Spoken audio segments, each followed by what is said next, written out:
नमस्कार दोस्तों, चलिए जानते हैं उत्तर प्रदेश की 50 फटाफट बड़ी खबरों को सिर्फ 10 मिनट में। लेकिन उससे पहले आप यह वीडियो किस जगह से देख रहे हैं हमें कमेंट में जरूर बताएं। यूपी सरकार ने मेडिकल कॉलेजों में इलाज की सुविधाएं बढ़ाने के लिए बड़ा बजट दिया है। आईसीयू बेड, जांच मशीनें और आधुनिक उपकरण बढ़ाए जाएंगे। सरकार का कहना है कि इससे गरीब मरीजों को बड़े शहरों में जाने की जरूरत नहीं पड़ेगी और जिले में ही बेहतर इलाज मिल सकेगा। यूपी में रोजगार और ईवी सेक्टर को आगे बढ़ाने के लिए सीएम योगी और टाटा सन्स के बीच बैठक हुई। निवेश, चार्जिंग स्टेशन और नौकरियों पर चर्चा हुई। सरकार को उम्मीद है कि इससे युवाओं को काम मिलेगा और राज्य में इलेक्ट्रिक व्हीकल का नेटवर्क मजबूत होगा। बोर्ड परीक्षा में अब शिक्षकों की ड्यूटी ऑनलाइन रैंडम तरीके से लगेगी। जुगाड़ और सेटिंग खत्म करने के लिए यह व्यवस्था लागू की गई है। शिक्षा विभाग का कहना है कि इससे नकल पर लगाम लगेगी और परीक्षा व्यवस्था ज्यादा पारदर्शी होगी। गोंडा जिले में नए सत्र से शिक्षा का स्वरूप बदलने जा रहा है। परसपुर में मुख्यमंत्री अभ्युदय कंपोजिट स्कूल शुरू होगा। यहां छात्रों को आधुनिक पढ़ाई, प्रतियोगी परीक्षाओं की तैयारी और बेहतर शैक्षणिक सुविधाएं एक ही परिसर में मिलेंगी। सेवा निर्यात को बढ़ावा देने के लिए यूपी सरकार नई नीति लाई है। इसके तहत कंपनियों को अंतर्राष्ट्रीय बाजार में मार्केटिंग सहायता दी जाएगी। सरकार का मानना है कि इससे आईटी, शिक्षा और स्वास्थ्य सेवाओं से राज्य की आमदनी बढ़ेगी। मथुरा में ठंड को देखते हुए नर्सरी से कक्षा 8 तक के स्कूलों का समय बदल दिया गया है। बीएसए ने आदेश जारी किया है। इससे छोटे बच्चों को सुबह की ठंड और कोहरे से राहत मिलने की उम्मीद है। सरकारी अस्पतालों में डॉक्टर और कर्मचारियों की बायोमीट्रिक हाजिरी अनिवार्य कर दी गई है। रोज उपस्थिति दर्ज करनी होगी। सरकार का कहना है कि इससे अस्पतालों से गायब रहने की शिकायतें खत्म होंगी और मरीजों को समय पर इलाज मिलेगा। मनरेगा मजदूरों को लेकर केंद्र सरकार 25 दिन अतिरिक्त रोजगार देने पर विचार कर रही है। इसका उद्देश्य गांवों से पलायन रोकना है। अगर योजना लागू होती है तो गरीब परिवारों को ज्यादा दिनों तक काम और आय मिलेगी। माघ मेला के दौरान श्रद्धालुओं की सुविधा के लिए चित्रकूट मंडल के 4 डिपो से 280 बसें चलाई जाएंगी। परिवहन विभाग का कहना है कि इससे भीड़ का दबाव कम होगा और यात्रा आसान बनेगी। पश्चिमी यूपी में हाईकोर्ट बेंच की मांग फिर तेज हो गई है। लोगों का कहना है कि इससे न्याय सस्ता और जल्दी मिलेगा। वकीलों और सामाजिक संगठनों ने सरकार से इस मांग पर फैसला लेने की अपील की है। सरकार की एक योजना के तहत हर महीने लाभार्थियों के खाते में पैसा भेजा जा रहा है। जिन लोगों ने अब तक आवेदन नहीं किया है उनसे जल्द प्रक्रिया पूरी करने को कहा गया है ताकि आर्थिक मदद मिल सके। उरई के डाकघर में सीबीआई की रेड से हड़कंप मच गया। टीम एसडीआई समेत 3 कर्मचारियों को पूछताछ के लिए साथ ले गई है। मामले में वित्तीय गड़बड़ी की जांच की जा रही है। यूपी, दिल्ली और एमपी में घने कोहरे और ठंड का अलर्ट जारी किया गया है। मौसम विभाग ने बारिश की भी संभावना जताई है। लोगों को सुबह शाम सावधानी बरतने और अनावश्यक यात्रा से बचने की सलाह दी गई। पूर्वांचल में बिहार की ओर से आ रही पूर्वा हवाओं का असर दिख रहा है। अगले 3 दिन ठंड बढ़ सकती है। सुबह कोहरा और रात में ठिठुरन बनी रहने की संभावना मौसम विभाग ने जताई है।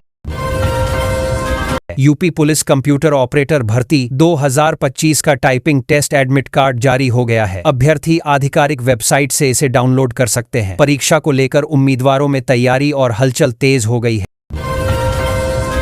वंदे भारत ट्रेन से सफर को लेकर बरेली के यात्रियों ने नाराजगी जताई है। लोगों का कहना है कि किराया ज्यादा है और सुविधाएं उस हिसाब से नहीं मिल रही, इसीलिए यात्री सफर से कतरा रहे हैं। फर्जी शिक्षकों के सहारे स्कूल चलने का मामला सामने आया है। आरोप है कि बिना योग्यता वाले लोग बच्चों को पढ़ा रहे हैं। शिक्षा विभाग ने जांच शुरू कर दी है और सख्त कार्रवाई की बात कही है। एक अस्पताल में किसान की बेटी के भैया कहने पर कर्मचारी के भड़कने का मामला सामने आया है। घटना को लेकर बीकेयू ने विरोध प्रदर्शन किया और दोषी पर कार्रवाई की मांग की।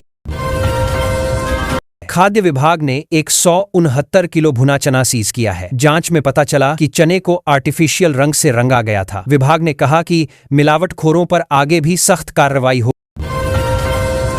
सोना और चांदी के दाम बढ़ने की संभावना जताई जा रही है। विशेषज्ञों का कहना है कि 2026 की शादियों को देखते हुए अभी गहने खरीदना फायदेमंद हो सकता है, क्योंकि आगे कीमतें और बढ़ सकती हैं। एसआईआर फॉर्म जमा करने के लिए सिर्फ 11 दिन बचे हैं। बीएलओ घर घर जाकर अभियान चला रहे हैं। जिन मतदाताओं के नाम सूची में नहीं हैं, उन्हें 26 दिसंबर से पहले फॉर्म जमा करना जरूरी है।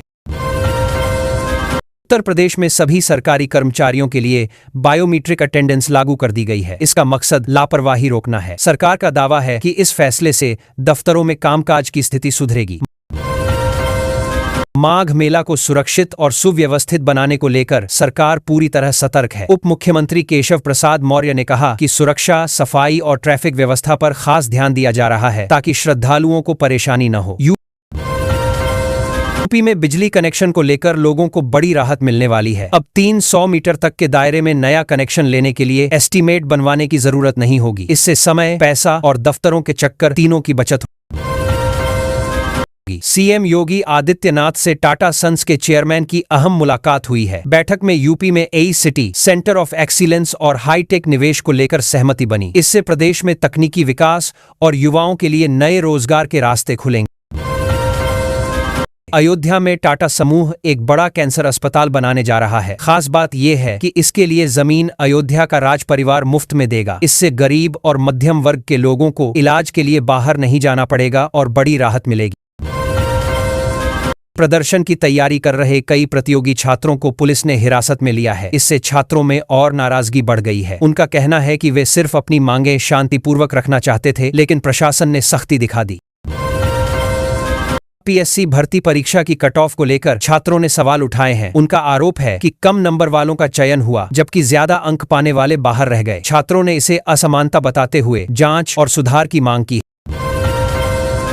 सीटीआईटी नोटिफिकेशन में विशिष्ट बीटीसी का साफ जिक्र न होने से सेवारत बीएड अभ्यर्थी असमंजस में हैं। शिक्षक संगठनों ने इस मामले में पत्र लिखकर स्थिति स्पष्ट करने की मांग की है ताकि अभ्यर्थियों को सही जानकारी मिल सके।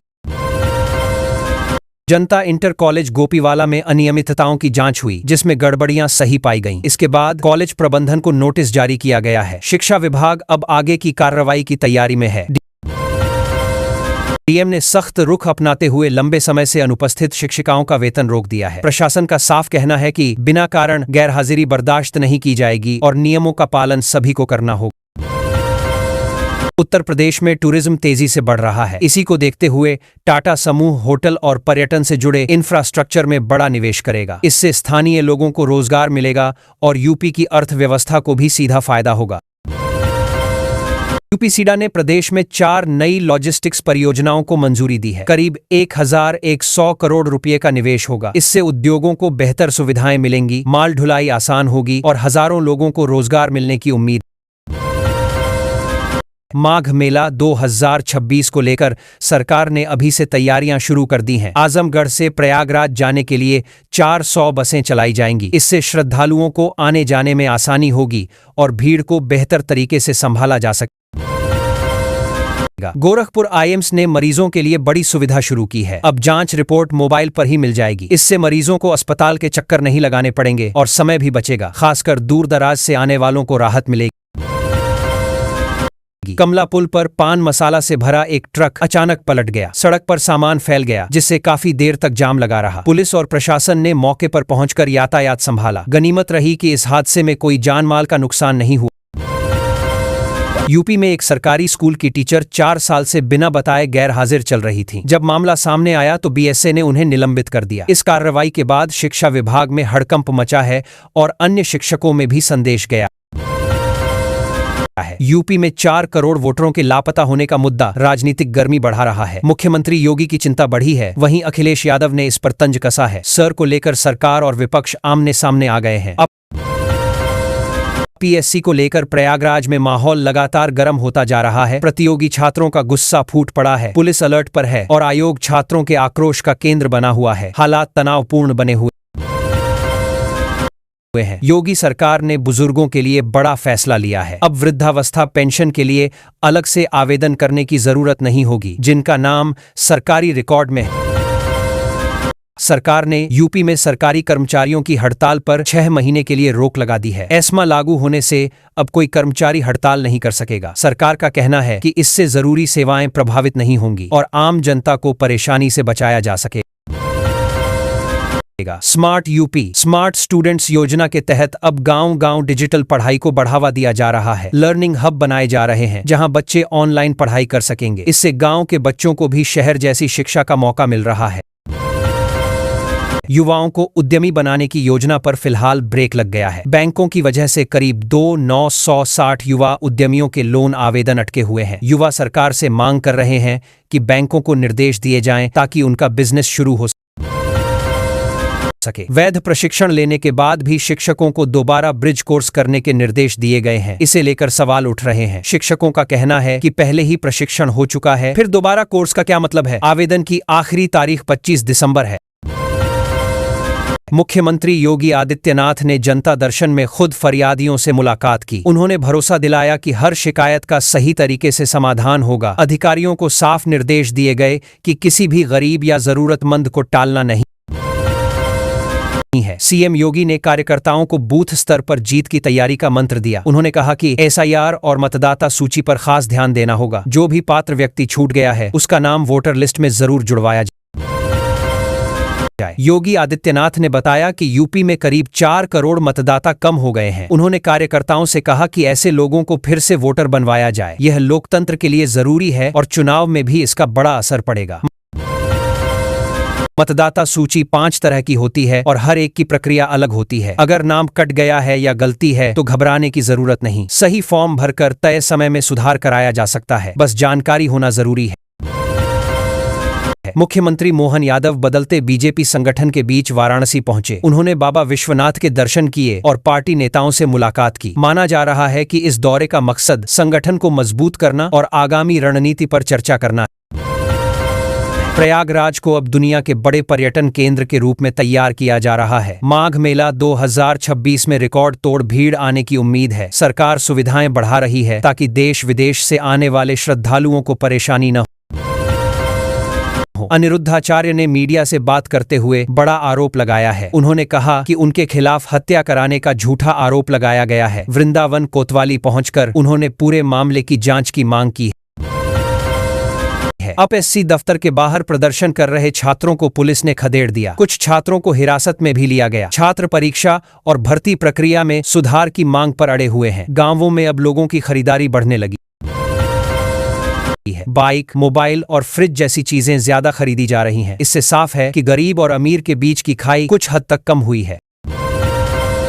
बांके बिहारी मंदिर में पहली बार ठाकुर जी को बाल भोग नहीं लगाया गया। सेवायतों का कहना है कि यह परंपरा पहले कभी नहीं टूटी थी। इस घटना से भक्तों में नाराजगी और चिंता दोनों देखने को मिली। मुख्यमंत्री मोहन यादव यूपी दौरे पर रहेंगे और कई कार्यक्रमों में शामिल होंगे। उनके शेड्यूल में धार्मिक दर्शन, राजनीतिक बैठकें और प्रशासनिक मुलाकातें शामिल हैं। यह दौरा काफी अहम माना जा रहा है। किसान परिवार के बेटे शांतनु ने इमा की पासिंग आउट परेड के साथ सेना में अफसर बनकर परिवार का नाम रोशन किया। उनकी 87 साल की दादी का सपना पूरा हुआ। पूरे गांव में खुशी का माहौल है। अचानक हजारों लोगों के बिजली बिल बहुत ज्यादा आ गए हैं। लोगों को डर है कि अगर भुगतान नहीं हुआ तो ओटीएस योजना का फायदा भी छिन सकता है। उपभोक्ता विभाग से शिकायत कर रहे हैं लेकिन समाधान में देरी हो रही है। रामपुर में भाजपा मंडल महामंत्री का परिवार सड़क हादसे में घायल हो गया। खाटू श्याम दर्शन के लिए जाते समय उनकी गाड़ी को दूसरे वाहन ने टक्कर मार दी। सभी को अस्पताल में भर्ती कराया गया है। ग्रामीण बैंक में चोरी की बड़ी वारदात हुई है। चोर मंदिर की दान पेटी और चांदी का मुकुट भी ले गए। पुलिस मामले की जांच कर रही है और आसपास के सीसीटीवी फुटेज खंगाले जा रहे हैं। हिंडन नदी की हालत बहुत खराब हो चुकी है। पानी इतना गंदा हो गया है कि ऑक्सीजन लेवल 0 तक पहुंच गया। एनजीटी ने इस पर सख्त रुख अपनाते हुए संबंधित विभागों से जवाब मांगा है। यूपी में मौसम ने फिर करवट ली है। घने कोहरे का अलर्ट जारी किया गया है और तापमान 2 से 3 डिग्री तक गिर सकता है। खासकर सुबह और रात के समय सावधानी बरतने की सलाह दी गई है। जांच में बड़ा लापरवाही का मामला सामने आया है। मरीज का HIV टेस्ट गलत तरीके से निगेटिव बता दिया गया, जबकि वह पॉजिटिव था। बाद में जब सच्चाई सामने आई तो पूरे सिस्टम पर सवाल उठने लगे। यूपी सरकार अब राशन कार्ड से जुड़े सारे काम ऑनलाइन करने जा रही है। मतलब अब नाम जोड़ना, हटाना, पता बदलना या शिकायत करना हो तो दफ्तर के चक्कर नहीं लगाने पड़ेंगे। आवेदन करने के बाद करीब 15 दिनों में काम निपटा दिया जाएगा, जिससे आम लोगों को काफी राहत मिलेगी। सरकार आयुष उद्योग को बढ़ावा देने के लिए नई योजना लाने की तैयारी में है। इसके तहत आयुर्वेद, यूनानी और होम्योपैथी से जुड़े कारोबार को आसान लोन, ट्रेनिंग और मार्केट सपोर्ट मिलेगा।